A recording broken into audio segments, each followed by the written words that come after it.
So there is a new way to retire in your 50s that I see with the clients I work with, and has completely changed how they plan for retirement. So that's why in this video, we're going to cover what some of these new approaches are and why sticking to outdated planning methods could be a big mistake. Before we dive into what I see to be a modern way of retirement planning, let's take a step back to understand how retirement has evolved to where it's at today.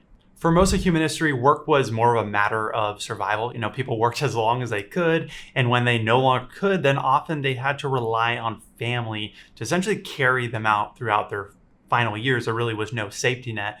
And that began to change in the late 1800s when Germany, which was the first one to create essentially the world's first old age social insurance program. And this was pretty revolutionary. It was essentially the first pension available to those that could likely not work due to old age. And then, at least from the US perspective, the Great Depression came. And between 1900 and 1930, life expectancy jumped around 10 years. And that was the longest single generation increase in history. So a part of all that, right, the United States established Social Security as that safety net for older Americans. It was kind of a game changer when it came to those that could no longer work. And that was mostly it until World War II came in, when pensions started to surge because companies were hiring the best talent, young veterans that came back from the front. Offering a pension really encouraged loyalty, with the added benefit of helping workers really stay self-sufficient well into old age. And then for decades, this is really the norms. I mean, my grandparents, and perhaps a lot of you, your grandparents, likely have spent their year with perhaps one employer. It's pretty common. Now, many of those people were able to retire with a pension and really enjoy those golden years with an income stream that lasts for the rest of their lives. Then in 1978, everything changed again. Now, the Revenue Act introduced essentially the 401k, allowing employees to save a portion of their income in tax-deferred accounts. This new way of saving meant that employees could grow their retirement funds independently from their employers, while companies leaned away from pensions. Now, many people now use their 401ks and go with the traditional retirement, right? They treat these years as the golden years of leisure. And finally, here we are in 2024, medical advancements, technology, greater wealth have made retirement something that our grandparents could probably hardly even have imagined. Now, today, retirement isn't just about reaching a certain age or having a big pot full of money. Today, what I've seen is people break away from the traditional golden years image of pure leisure. And the research seems to back up that theory. The research shows that most of today's pre-retirees aren't planning for that traditional calling it quits model at all. In my experience, especially among clients that are hoping to retire in their 50s, I see three main modern approaches to retirement that's starting to emerge. And each really requires a unique planning strategy. And without knowing this, you might be preparing using an outdated method that no longer applies. So let's talk about these three modern approaches to retirement. And the first one is something I talk about a lot on this channel, and it's not that type of retirement that means sitting on a beach forever. Instead, I've seen it more as stepping away from your career early so you can focus on what truly matters to you, whether that's starting a passion project or even having the freedom to spend time where and how you choose. And this is called early retirement. This is relatively new when it comes to, at least in this century. And I found that it's not about retiring from something, it's about retiring to something. At this point, if you're able to do this, really you're in a position where you've reached financial independence much earlier than the average person. Now the income from your investments should be enough to support your spending essentially for the rest of your life. Now, the next modern way of retirement, and I've heard a lot about this from the author and podcaster Tim Ferriss, who's sold the bestseller, The 4-Hour Workweek. And basically in that book, he asked a really important question. Why not take the usual 20 to 30 year retirement and redistribute it out throughout life instead of saving it for all at the end? For example, you might work for 5 years, then take 2 years off, and then sort of repeat this process all over again. He calls these career breaks mini retirements. You might better know them as sabbaticals. And the advantage of using the mini retirement model is that you're able to get sort of the best of both worlds, work and retirement essentially at every age without delaying it all the way to the end of your life. But the disadvantage is that you never actually build up a huge buffer of savings because you're using that money to fund your sabbaticals really every few years. And this seems to be catching fire. And especially after COVID, I know a lot of people really started to reassess their work-life balance. And there's been a rise in these extended breaks because these breaks offer a pretty good opportunity to recharge and sort of experience maybe a new lifestyle that you weren't able to once live. And this could be a terrific option for folks that are looking for that non-traditional career path, and for those who want to take time off and experiment with travel or entrepreneurship while they're young. And finally, this is one that's a super popular alternative to fully leaving a workplace.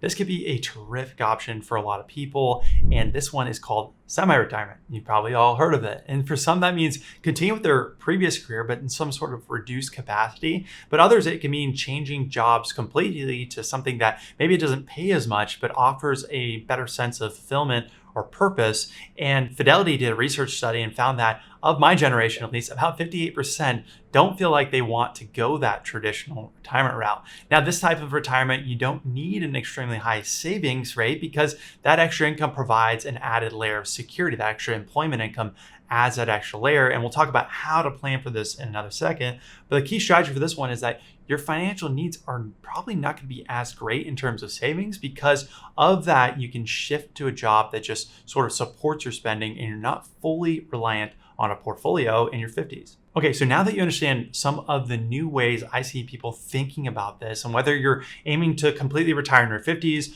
go the semi-retirement route, maybe go take some mini retirements or sabbaticals, from my perspective, at least as a financial advisor, I know that each path requires a very different planning strategy to make it work. First, let's talk about some of the key differences when it comes to planning for an early retirement. Now, I cover a lot of this in the videos, but the main factors boil down to two things, right? I'm going to really simplify this here, but how much can you comfortably earn and save during your working years, and how can you make that money last? And that's the biggest question. How do you make your money last? If you retire early, your retirement nest egg might look something like this. You reach essentially a network peak, right? If you retire in your 50s, then you're going to have to gradually draw it down over the rest of your life. But keep in mind, that's over a much longer period than the traditional 30-year retirement. One common misconception I see is a tendency to rely on rules of thumb like the 4% rule. Now, don't get me wrong, this was a great start, but the research has since improved. And the problem for an early retirement is that it was based on a 30-year retirement model, not a 40 to 50-year span that someone who retires early might face. So while, again, it's a decent starting point, it might fall short in terms of a modern retirement plan. A lot really does go into early retirement planning, like healthcare, taxes, lifestyle costs. For example, what's on my screen here is the guardrail system that we use to help our clients know exactly how much they can reasonably spend and when they might need to reduce spending and what sort of adjustments to make based on their personal financial picture. So if you're someone who's very serious about completely retiring in your 50s, nailing your withdrawal strategy is perhaps one of the most important planning factors. And the best approach is to have a flexible, dynamic strategy that is going to adapt with markets, because you're relying on a portfolio and those markets eventually do drop. You're going to have to face those bear markets when you're relying on the portfolio. So why is being dynamic so important when you retire early?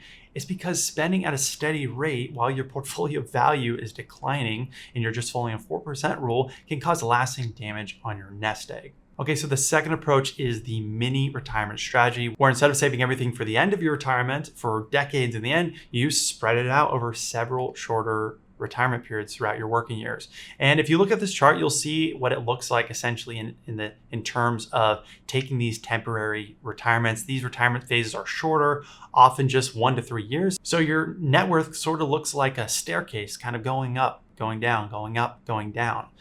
But we know that there's going to be a trade-off with this one. With these shorter saving periods and frequently spending in different cycles, the portfolio doesn't have as much time to grow or compound, and investments are typically a little bit less likely to be aggressive because you're saving for these much shorter time horizons. As a result, the mini retirement approach usually requires spending a little bit less and saving a lot more to essentially keep that balance in check. But ultimately, this choice is going to affect your long-term nest egg. Your final savings might be smaller in a traditional retirement sense, but Social Security, hopefully for a lot of you, can act as that modest safety net in that case later on. But if you're not able to save enough, that might mean adapting to a different standard of living once you're forced to stop working. And since these transitions are pretty frequent, having a large emergency fund and possibly for some people disability insurance is pretty crucial in terms of having flexibility and security. So again, choosing the mini retirement path means accepting that your final savings might be not as high, but you may gain something unique. The freedom to enjoy life along the way rather than saving it to an unknown future date. Thirdly, how do we plan for a semi-retirement where you continue to partially work throughout your later years?